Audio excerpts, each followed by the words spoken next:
저도 소추위원으로 재판장에 계속 가봤지만 처음에 정영식 재판관께서 그 윤석열 측 법률 대리인한테 얘기한 걸로 제가 기억하는데 무엇보다 우선적으로 신속하게 윤석열 대통령 이 탄핵 심판을 먼저 하겠다라는 취지로 말씀을 하셨는데 그것과는 지금 결이 다르게 가고 있지 않습니까? 그건 분명하잖아요. 그래서 왜 그런지 그 부분에 대해서는 최소한 국민의 알 권리 차원에서 헌법재판소에서 이거는 좀 밝혀줘야 되는 거 아니냐 하는 것은 헌재에 대한 예의를 갖추면서 헌재에 대한 국민적 최소한의 요구거든요. 그 부분에 대해서는 우리 처장님께서 뭐라도 말씀을 하셔야 되지 않을까 그런 생각이 듭니다. 여기에 한 말씀 먼저 하세요. 네, 제가 제 위치에서 답변 드릴 수 있는 범위 내에서는 최대한 말씀을 드리도록 하겠습니다. 제가 지금 말한 부분에 대해서는 할 말이 없습니까? 최우선 말씀이네요. 네네. 그것은 지금 심리 과정을 다 지켜보셔서 아시겠지만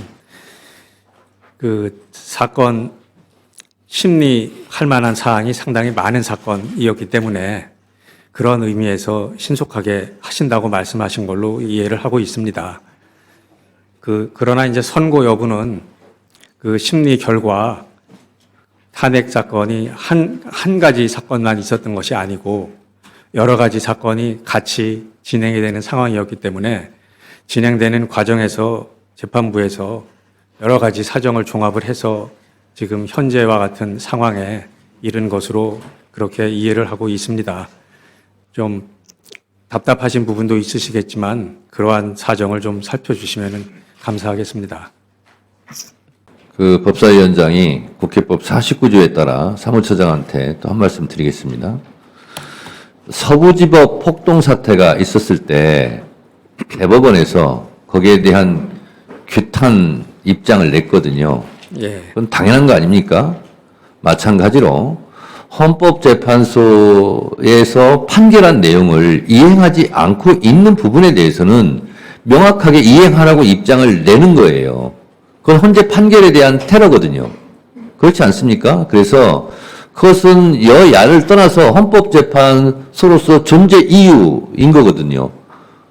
위헌 판결을 냈으면 거기에 따라서 이행하라라고 입장을 갖고 있어야 되는 거예요. 그런 점에서 그 점은 이런저런 정치적 고려 없이 헌재에서 답변해야 된다 이렇게 보고 있습니다. 어렵지만 예를 들면 민주적 절차적 정당성이 확보되어 있는 선출직 공무원, 특히 대통령을 파면하는 문제는 법과 원칙이 가장 큰 무기거든요. 그래서 정치적으로 헌재 재판관들이 흔들리면 안 된다 하는 것이 헌법학자들의 의견 주장 아닙니까? 마찬가지로 헌법재판소는 누가 뭐라 해도 헌법재판소에서 위헌 판결을 했다, 어떤 판결을 했다, 그걸 지키지 않고 있다. 그러면 헌법재판소법 67조에 따라서 지켜라 라고 이런 공개된 장소에서 밝혀야 된다고 저는 생각합니다. 처장님. 그렇지 않습니까? 위원장님 말씀 제가 이해를 하겠습니다. 네. 민감한 부분은 답변하기 곤란한 부분은 그렇다 할지라도 적어도 헌재에 대해서 뭐 공격하거나 헌재에 대한 판결에 대한 테러나 아니면 이런 부분에 대해서는 명확하게 그것은 해 주시는 것이 그건 헌재의 존재 이유고 당연한 일이라고 생각합니다.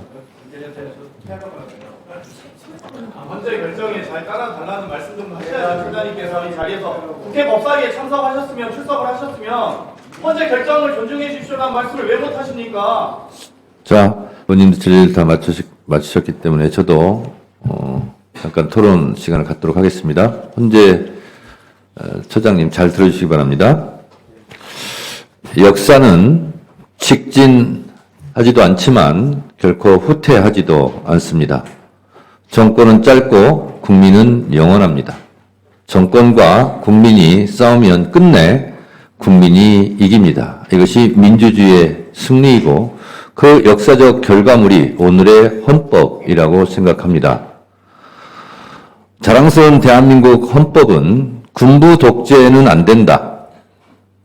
라는 것이고, 그리고 민주주의를 해치는 그 어떤 적으로부터도 헌법이 보호해야 된다. 라는 것이 지금의 헌법의 기본 정신 아닌가 생각합니다. 그런 면에서 국민의 기본권 보장을 맨 앞부분에 적시하고 있습니다. 우리나라 헌법이 항상 자랑스러웠던 것은 아닙니다.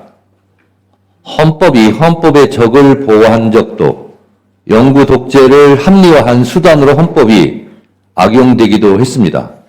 발췌 개헌, 4.4 오입 개헌, 유신 헌법, 국보위 헌법 등 헌법의 적과 동침했던 헌법의 부끄러운 모습도 있습니다.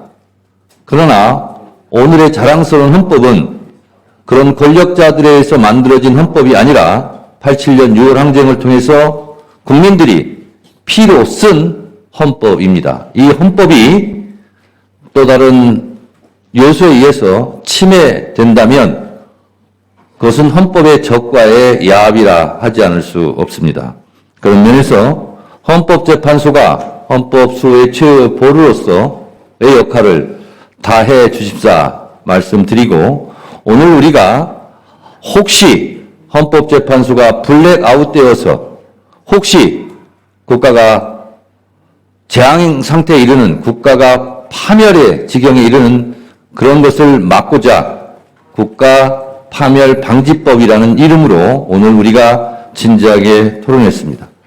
지금 국민들은 탄식하고 아우성치고 그리고 완전히 멘붕이 되어서 국민들의 흘리는 눈물을 그 어떤 걸로 받아내기가 어려운 상태가 됩니다.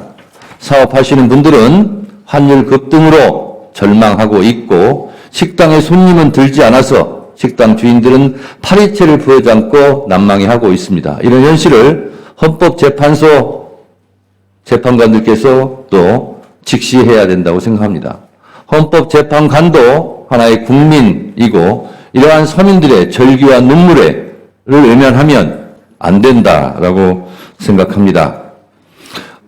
대한민국 헌법 86조, 87조는 현역 군인은 국무총리를 할 수 없고 국무위원도 될 수 없다라고 규정하고 있습니다. 왜 그렇습니까? 영구집권, 군사독재, 이 지긋지긋한 권력의 비정상을 끊어내고자 우리 헌법은 그것을 명시하고 있습니다. 77조는 비상계엄은 전시나 준전시 비상 사태에서 합법적으로 해라 라고 엄격하게 제한 규정하고 있고, 형법 87조, 88조, 89조, 90조, 91조 내란의 죄에서는 어떠한 누구도 헌법과 법률에 의한 절차에 의하지 않고 헌법과 법률을 정지시켜서는 안 된다. 헌법기관을 강압에 의해서 전복 또는 기능을 소멸시켜서는 안 된다. 그것은 내란이다. 그것은 대통령도 예외가 아니다. 라고 규정하고 있습니다. 이 엄연한 반헌법적 행태, 팩트가 전 국민이 생중계를 지켜본 그 가운데에서 지금 많은 국민들이 걱정하고 있습니다. 파면이 아니면 파멸이다라는 위기감도 증폭되고 있습니다. 헌법재판소를 둘러싼 국론 분열과 그리고 국가적 소모가 너무나 극심하기에 더 이상은 선고를 미룰 수 없다. 더 이상은 버티기도 어렵고 더 이상 그래서는 안 된다. 더 이상은 회복이 불능하다라는 국민들의 절규를 헌법재판소 우리 처장께서 재판관들께 잘 전달해 주시기 바랍니다. 헌법재판소도 국민 위에 헌법 위에 있을 수 없습니다. 이 점을 잘 전달해 주시기 바랍니다. 네, 우려사항을 잘 전달하도록 하겠습니다. 네, 고맙습니다. 의원님들의 질의는 다 마쳤고 법안 소위 일정도 있기 때문에 이것으로 토론은 종결하도록 하겠습니다. 더 이상 토론하실 의원님이 안 계시면 토론을 종결하겠습니다. 시간상 불가능합니다. 예. 예. 네. 아니. 그럼 또 해야 되니까요. 지금 끝나고 바로 해야 되니까요. 자, 토론 종결하도록 하겠습니다. 양해해 주시겠습니까? 네. 그러면 보다 심도 있는 심사를 위해 의사일정 제1항 및 2항을 법안심사 제1소위원회로 회부하고자 하는데 이의 없으십니까? 이가 없으심으로 가결되었음을 선포합니다.